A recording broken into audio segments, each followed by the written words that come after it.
Hello, world. It is story time once again. It's been a while since I told a story about my crazy life, but I got to tell this story because it is going to save a lot of people. I know this. So, back in July 25th of 2003, I was really in a bad car accident. Now, when I say bad, I'm really about to go off into this, so hope no one has weak stomachs. I was fighting custody for my son during the time. I let my so-called friend talk me into going out with her and ride around. Against my own judgment, I went. Well, this car accident really changed my life.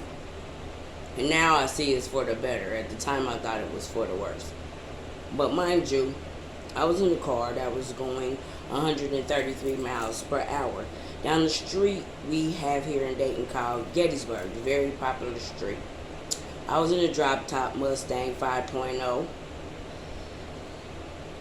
Yeah, the car was going 133. Yes, we have been drinking. That's why I no longer drink now.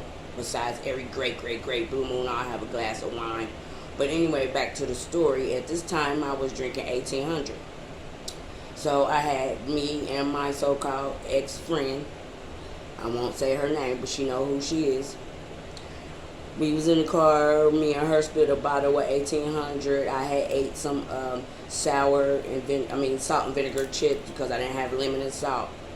So mind you, we're going 133. Why, I don't know, but by this time I'm a little bit tipsy. So we're in the car. The car is going 133. I look up, and there's a van in front of us, an old van, one of those old vans with the tire on the back and the steps up the back, one of those kind of old, big, Chevy vans.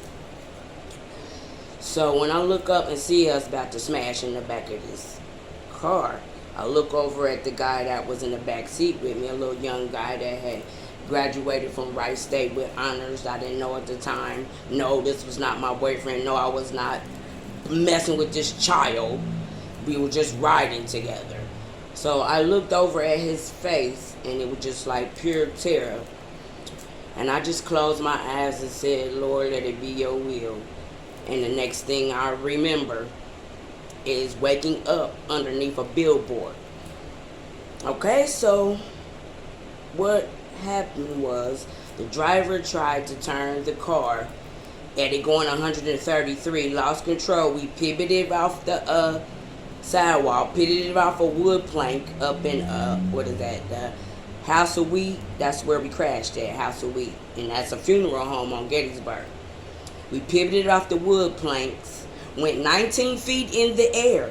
19 feet, mind you, the whole car. We flying through the air with the greatest of ease, like we super people. Mind you, I went out one side of the car. The guy in the back went out the other side of the car. 19 feet to the ground, mind you. Don't leave that out. I flew down to the ground. And then the billboard that we went through, the one that was 19 feet in the air, fell on top of me, though. Fell on top of me. But it fell like this, like a house. It didn't fall flat on me. It fell like this. So I was like under a tent. And then evidently it had rained the night before. So I remember I was in and out of consciousness. I remember I was throwing up those tater chips that I had ate. I remember there was a guy talking to me, trying to kept me saying my name, and I kept saying, I'm tired. I'm tired. I want to go to sleep. I'm tired. Leave me the fuck alone. I'm sleeping. And he kept saying no. He kept saying no. Say your name. Say your name. Say your name. I kept saying my name. The next thing I remember is the paramedic. He was trying to take my jewelry off. I thought he was trying to rob me, and I'm swinging at him with one arm. Oh, mind you, my arm was like hurting really bad. When they did find me, I was screaming about my arm. But I'll tell you what happened to my arm later. But Yeah, so I'm trying to fight him with my right arm and stuff. He finally got all my jewelry off.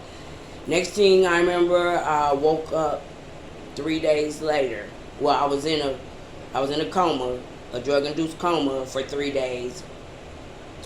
So let me rewind this. I was in a drug-induced coma for 3 days, and the whole time I was in the coma, motherfucker speaking spell work over my damn body like I don't see you. I seen y'all. Y'all was speaking spell, telling what I ain't gonna do. I'm gonna be a vegetable, and I'm not. First of all, you told my parents to make arrangements that I wasn't even gonna make it through the night. I wasn't even supposed to make it according to doctors, but I believe in my father, and my father said I got a purpose in this earth, on this world. That's why I'm still here. You all doing all that spell work, telling me what I ain't gonna do. None of you motherfuckers told me what I was gonna do. So I come up out the coma. As soon as I come out the coma, I don't know what the fuck going on. I get up, pull the catheter out, because I had to use the bathroom. I pulled the motherfucker out, went to the bathroom. The nurse came in, she dropped up medicine, flipped out. Like, Miss Coach, what are you doing? I'm like, I had to pee. You know, and she's like, your legs are broken. No, they're not. I came and used the bathroom. But anyway, so once I got to waking up and people got to telling me and you know, people coming to see me and all that. But I remember looking at people that was standing over my body, doctors and everything, talking about I wasn't gonna make it. If I make it, I'm gonna be a vegetable. I'm gonna be slow, dumb, and stupid. I'm gonna be a vegetable. I'm gonna be in a wheelchair forever. Everything that I wasn't supposed to do, I did. I woke up, I had a colostomy bag. Y'all told me that was in August. Y'all told me I had to wait all the way till February of 2004 before y'all reversed my stuff because I won't be using the bathroom. Mother, I used the bathroom on my own 2-3 months later. Y'all had to reverse my shit in November. Quit playing with me. Y'all telling me everything that I couldn't do, but my father said something different. Can't no doctor tell me nothing from this point on. Nothing. No, you can't tell me nothing because my Father, Jehovah God, is almighty and he do what he need to do because I have a purpose. Period. Period. I had to learn how to walk, talk, shit, piss, all over the fuck again. I went converted from the age 29 to 2 overnight. I went from age 29 to age 2. Okay? And no. My mother did not help me. I hate to bring her up. The motherfucker, the comment she made, which made me leave her house, was to this fact. I be glad when she go the fuck home. Mind you, both my legs are broke. The hospital done told my parents that I needed help. You know, my legs were broke. I had a compound fracture in my arm where the bone stuck out. You know, the bone. That's why my arm was hurting so bad. My bone was sticking out of that motherfucker. They put metal plate with 7 screws in my arm. My body rejected it. My arm is just fine. Fine. My arm was stuck like this. I had a fucking hook arm with that shit in my arm. My body rejected it. I wasn't born with it. It had to go. Period. No. Nobody helped me. No. Nobody. Yeah. Colostomy bag, broke legs, wheelchair, and all. I had to go home. And then when I got home, because I've been in the hospital so long and gone away from my home, I didn't have no heat. So I had to boil water and all that. Yeah. In a whole situation like that, open wounds on my stomach, colostomy bag, yeah, I had to boil water and all that. Yeah, I didn't have no help. I gave my own self shots in my stomach. No, didn't nobody help me but my father. That's why he get all the credit. Don't nobody get credit. Nobody. Can't nobody on this earthly ground take credit for me. My father gets all the credit. I don't care what you're talking about. Period. By myself. Me and Jehovah. That's it, period. I hate talking about this, but it's gonna help. It's gonna help a lot of people, for real. Because if I did it, you can do it too. If you can be knocked back to 2 years old, a motherfucker tell you what you not gonna do, I made it my business to make them eat every last word. And I'm gonna continue to make you motherfuckers eat every last word. Oh, my father. I love my father. I love my Father, Jehovah God. I love him. You hear me? I love him. He the only one. The only one. The only one. I love him. Yep, I do. Now, laugh at that. Laugh at that. Ha ha ha ha ha. She love God. I sure do. I sure do. I sure do. I sure do. Because he the only one been there for me. Now, know that.